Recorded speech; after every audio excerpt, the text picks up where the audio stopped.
El Señor esté con ustedes. Lectura del Santo Evangelio según San Marcos.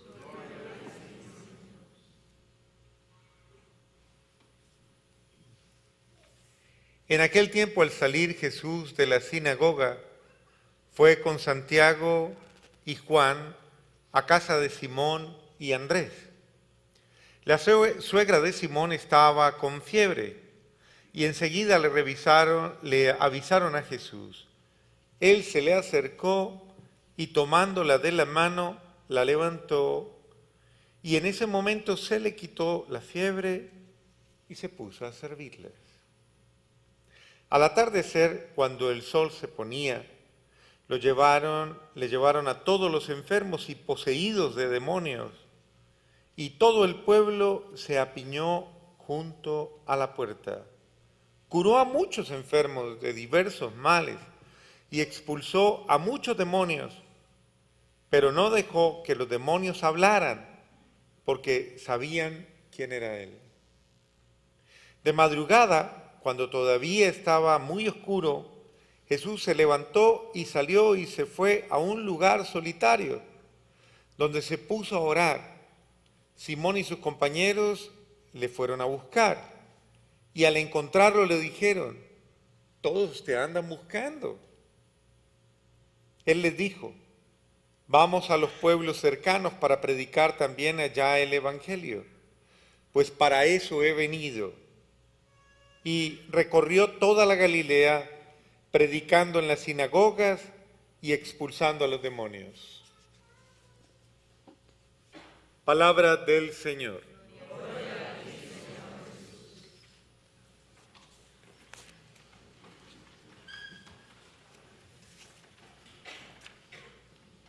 Al comenzar este nuevo año, es importante tener en cuenta que uno se hace muchos propósitos, uno se hace incluso muchos ideales y muchas veces los hace según sus fuerzas, ¿no? Según sus recursos, según sus posibilidades.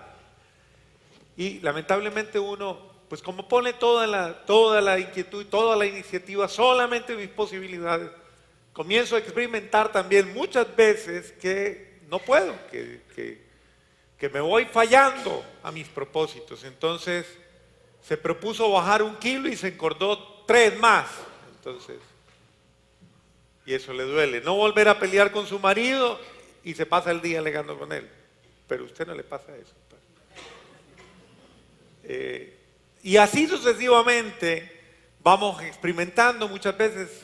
Entonces nos propusimos, no miro a nadie porque van a pensar, me propuse no hablar mal de nadie y la lengua se mueve sola, ella. Entonces uno se va dando cuenta que hay cosas que es muy difícil erradicar. Y claro, es lógico, hay muchas situaciones que se nos han ido convirtiendo en situaciones habituales. Es decir, que no van a cambiar por sí mismas ellas solitas porque sí, sino que requieren básicamente de un proceso. La vida es un proceso. Y uno no puede forzar las cosas, hay que tener mucho cuidado, hay que hacer el curso uno lo tiene que hacer completo. Y el curso implica, obviamente, hacer el camino que vaya ayudándome a sanar aquello que me está haciendo daño. La única manera que se puede ver un hecho así extraordinario es con una intervención directa de Dios. El milagro es una intervención directa de Dios por su querer y por su amor. Pero usted no puede negar que antes de ese milagro tuvo que haber un clamor, tuvo que haber una plegaria, tuvo que haber es decir, Dios responde a una plegaria. Entonces, sanó a muchos, claro, y la sanación fue inmediata, claro, pero todos tuvieron que vivir su proceso para llegar a esa bendición, para llegar a esa gracia. Hay que hacer un camino, hay que hacer un proceso. Y a veces, muchas veces nosotros tal vez nos llenamos de sentimientos negativos diciendo y llamando maldición todo lo que nos pasa. Y puede ser que muchas circunstancias no son la maldición que yo creo, sino que al contrario me están preparando para una gran bendición. Y me están tal vez incluso sanando de una verdadera maldición que he vivido. Como la de haber sido terco o terca toda la vida, ¿no? Caprichoso y caprichosa. Como la de haber sido soberbio y soberbia. Como la de haber sido orgulloso o orgullosa. Como la de haber sido inconsciente de mis realidades. Y solo una situación difícil tal vez me hace consciente. Y me aterriza. Y me ayuda a darme cuenta que vengo actuando mal. Pero tengo que hacer un proceso entonces para mejorar. Por algo dice, hay una frase colombiana que dice, no hay mal. Ah, se la saben, ¿no?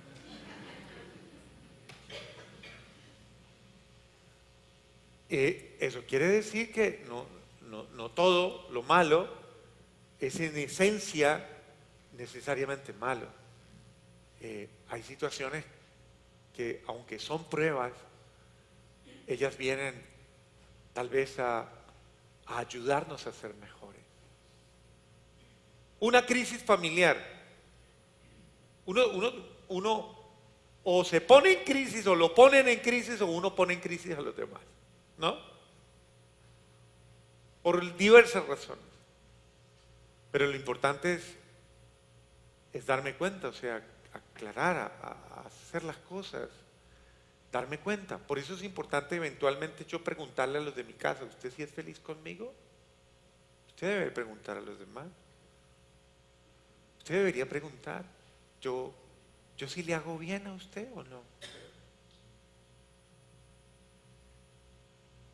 Porque uno espera que le digan las cosas, ¿no? Y la gente a veces no le dice a usted nada por respeto, por miedo. Le digo algo a esta señora y después se enrosca y ¿quién se la aguanta? Le digo algo a este señor y después es muy difícil, ¿no? Es difícil hablar de eso, pero es necesario que alguien nos diga si me estoy equivocando, nos diga si estoy haciendo... ¿No es importante eso? Y yo necesito saber, porque puede que esté haciendo las cosas muy mal y no me doy cuenta. Yo necesito a alguien que me diga las cosas. Y tiene que haber alguien que escuche. Entonces, mire, esto es muy importante en el sentido que Dios me quiere sacar de mis situaciones. Dios me quiere ayudar a superarlas, pero necesita que yo lo...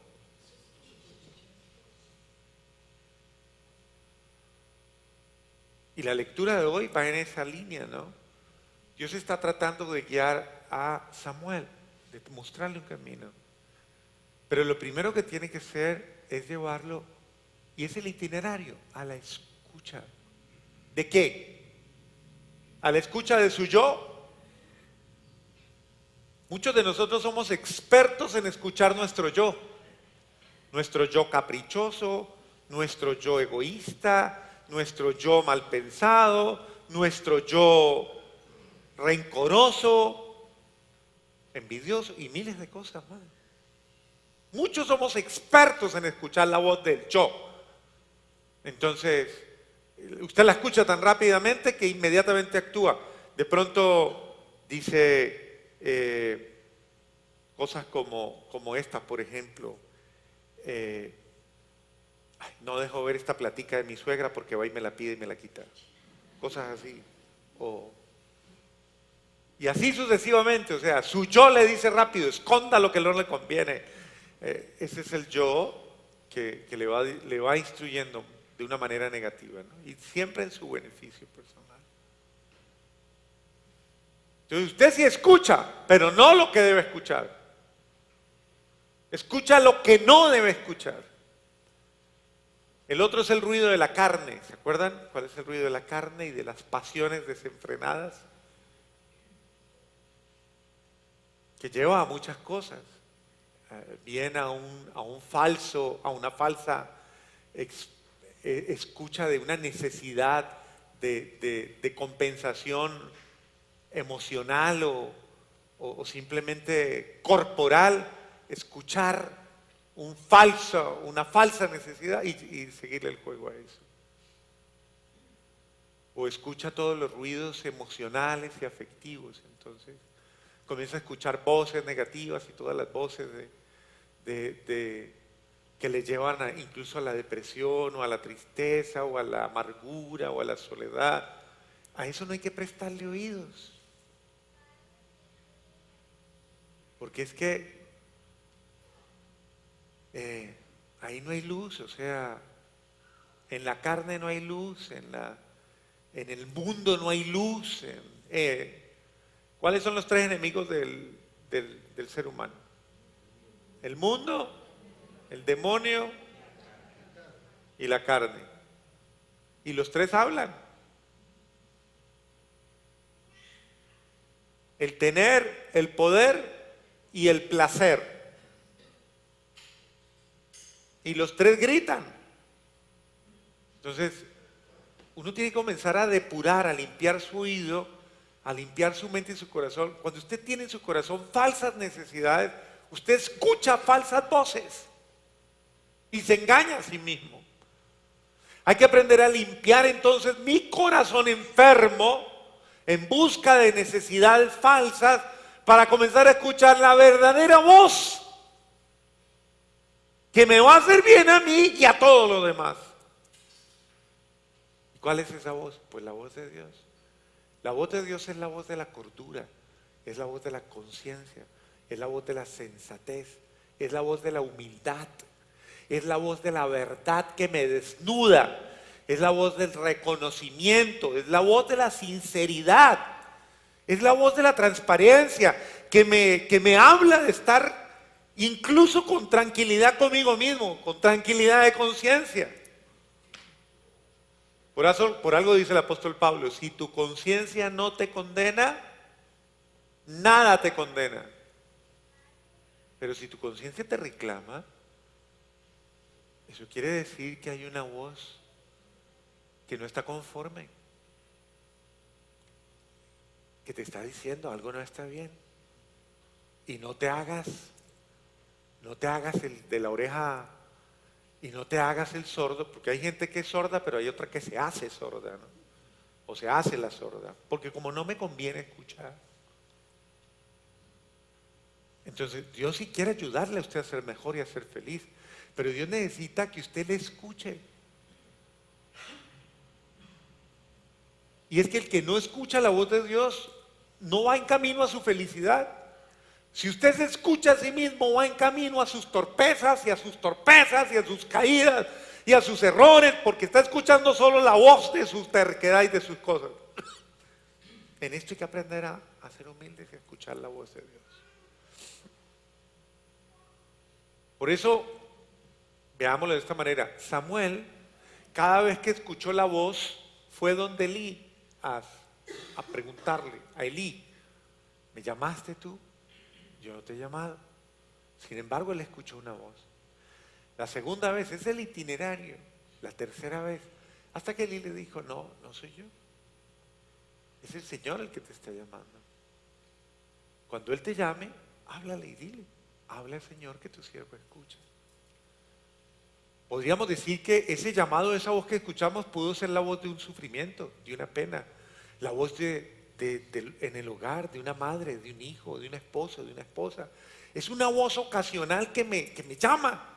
Hay una voz siempre que de alguna manera nos pone alerta, pero que nos debe llevar a la voz de Dios. En medio de todo, Dios nos quiere hablar y nos quiere hablar de muchas formas. Pero como a veces estamos tan sordos, a Él le toca gritar.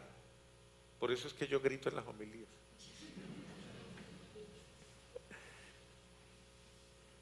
Porque de verdad que muchas veces nosotros estamos de verdad ensordecidos. Dios quiere entonces que lo escuchemos a Él y que escuchemos, Dios me quiere decir algo. Ahí es donde yo tengo que hacer un camino diferente. ¿Qué tengo que hacer? Orar. Ese es el camino de la oración. Siempre que Dios te llama, hay que orar.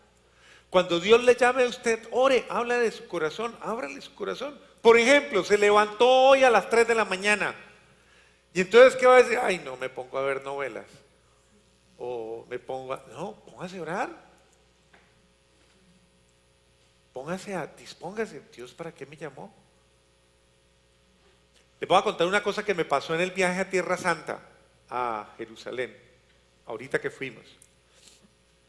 Me pasaron unas cosas muy simpáticas, pues que yo no sabía cómo interpretar. La primera de ellas fue que me enfermé de aquí, del primer vuelo que tomamos aquí a Filadelfia. Ahí yo me comencé a sentir muy mal. Cuando fui a tomar el vuelo de Filadelfia a Tel Aviv, fue peor. Y créanme que me pasé todo el vuelo de Filadelfia a Tel Aviv con fiebre toda la noche. Yo llegué a Tierra Santa con fiebre, enfermo. Por ahí se inventaron el cuento de que yo les pegué un virus a todos. Eso no es verdad. Pero el hecho es que llegué enfermo allá. Y obviamente llegamos, cambiamos de franja horaria y obviamente uno cambia sus hábitos de dormir. Sin embargo, yo traté de dormir esa primera noche y no pude dormir sino como 1 o 2 horas. La segunda noche intenté dormir otra vez y tampoco pude dormir más de 3 horas. La tercera noche, y ya estábamos recorriendo en camino, la peregrinación iba caminando, y no podía dormir. Y todo el tiempo casi estuve despierto y con fiebre y con todo y tomando y funcionando todo el día, porque yo no retrasé la peregrinación, ¿o no? Pero todo el tiempo funcionando y llegar cansados a la noche, tratar de dormir y no pude dormir. Pero estaba en Tierra Santa. Entonces, la otra voz me decía, ¿y para qué voy a dormir si estoy en Tierra Santa? Pues qué ganas de dormir, yo duermo en cualquier otro lugar, pero aquí, ¿qué voy a dormir? Y créanme, me pasé la noche en Tiberíades, que fue uno de los lugares más bellos donde permanecimos más noches. Para mí fue emocionante poder estar ahí, poder orar. Y yo estoy seguro que esa oración me hizo mucho bien, al menos a mí me hizo mucho bien. A mi alma le hizo mucho bien, a mi espíritu le hizo mucho bien. Porque estaba en la tierra de Jesús y estoy seguro que estaba con Jesús. Estoy seguro que eso me ayudó muchísimo a sobrellevar todo. Iban 137 personas. Y yo tenía que estar bien para 137 personas. Yo no podía acostarme y decir, siga la peregrinación que yo estoy con fiebre. Yo me voy a quedar acostado. Correcto, es el sentido de la oración. Pero el sentido de encontrar la fortaleza en la oración.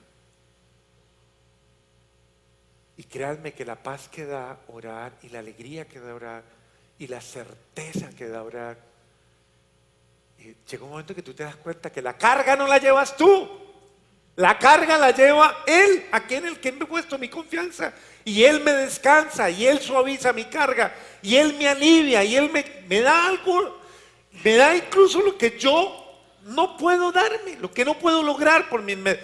Deje hacer a Dios, eso es orar. Deje que Dios obre en su vida, deje que Dios obre en usted, deje que Dios lo haga por usted, porque si lo sigue haciendo usted, lo va a hacer. Dígale al del lado, deje hacer a Dios, dígale.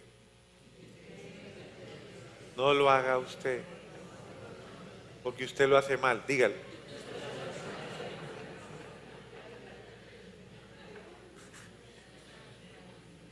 Deje que Dios haga en su vida. No force las cosas.